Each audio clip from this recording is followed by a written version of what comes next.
لا إله إلا الله والله أكبر الله أكبر ولله الحمد.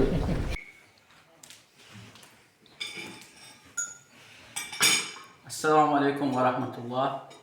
Allah sizden de bizden de salih əməllər qəbul etsin. Qurban bayramınız mübarək olsun.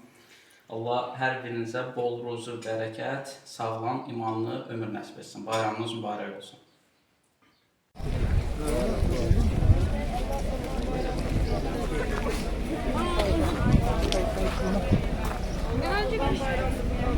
Bayramımız mübarek.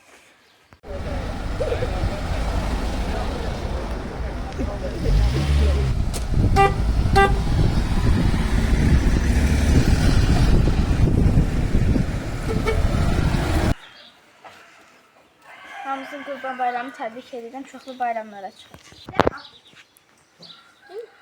Bayram mübarək, çoxlu bayramlar çıxın. Çoxlu bayramlara çıxarsınız. Bayramınız mübarək.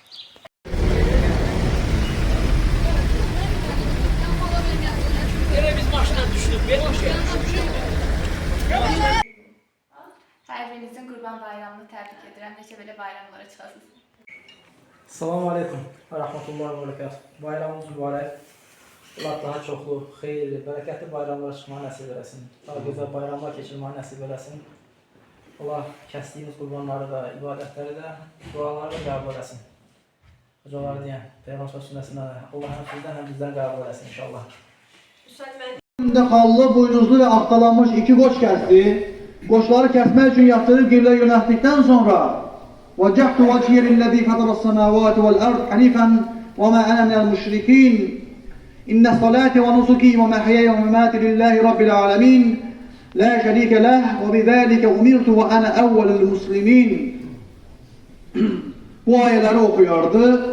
Allahümme hâze minke ve leke Allahümme teqabbel minni ve min ümmeti Muhammed derdi yani.